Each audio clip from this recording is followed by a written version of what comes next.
I always rather prepared 1 or 2 slides and go into depth whenever we see it. And I would like to talk about also about the way we harmonize our processes with the university, but also about how we set our learning objectives for our students while they are with us. And for that, I would like to start with a short introduction or repetition of how our program is structured.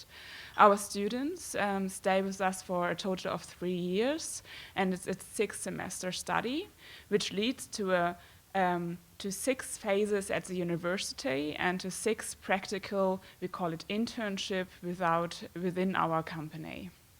And those internships take place in different departments within our company in Berlin.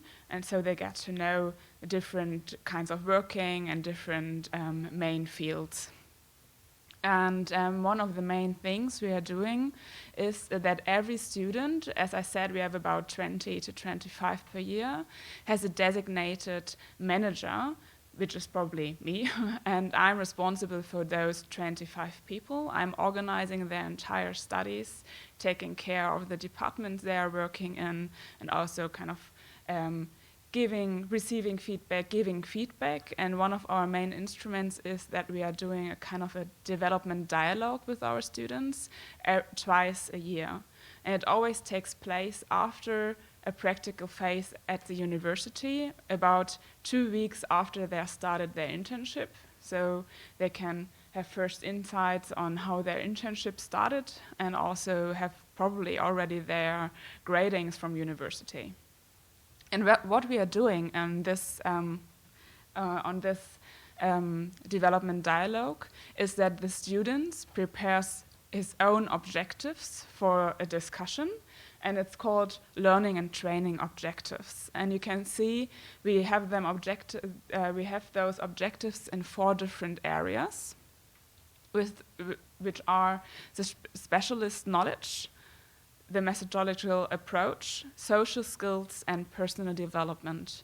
And the student will set those objectives or goals for him or herself, and we discuss it together. To make it more tangible, specialist knowledge, let's imagine we have a student going into the logistics department and working there with our colleagues. So probably he still has some lacks in his knowledge regarding Incoterms. So maybe he would come to our development dialogue and say, well, for this practical phase, I have the goal of being very fit in Incoterms and to know everything about them, or about tax, for instance. And on the other hand side, he will work with new programs there. So that would be a goal for the methodological approach, like he would probably work in SAP. And so he would have the goal to get better in working with SAP and to know what to do. Social skills could be regarding the group or also regarding the team he is newly working in. For instance, a common goal is to integrate into the new department or to keep the context of the last department or even to improve his teamwork or do something for the team.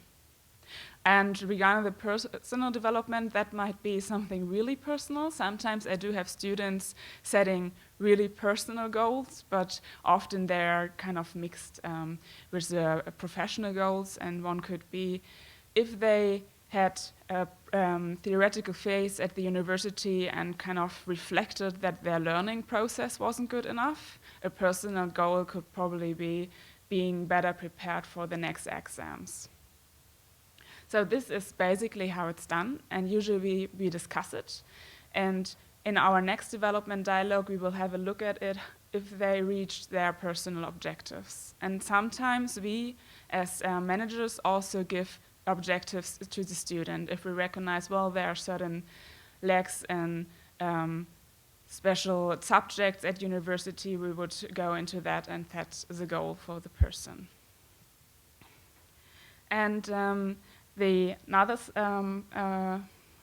thing I showed on the slide is the curriculum harmonization, and it's just until the 3rd semester. Please imagine it keeps on going until the 6th semester.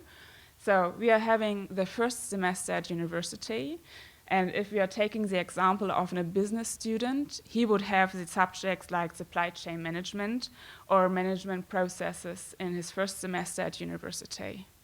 And we, as managers, try to plan his first practical internship in similar departments, such as sourcing or procurement. And by doing that, we can guarantee that the student has some theoretical knowledge about the departments he is heading to, and so he can have his entire transfer we've seen on other slides today, so he can reflect about what he has learned from a theoretical point of view and what is done in the real practical life of our company. And this keeps on going. Let's imagine the person has HR in a second semester, so we will have internships in the HR department in the second internship. And in the third semester, usually they are coming up more difficult or specialist subjects such as finance or marketing, so the person is probably heading to marketing and finance afterwards. And what we are doing is that we are pre-planning the at least 3 first phases for our students.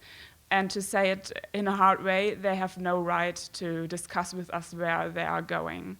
Because we decided that it's important for our business student that they have a broad view over the company to grasp the main, you could say, porter's ideas of how a company is organized. And after that, in the 4th semester, they start to specialize at the university they're at, and they can discuss with us where they want to go next. For example, we do have regional marketing functions and global marketing functions, and if the person is into marketing, he probably would go to a global marketing function again.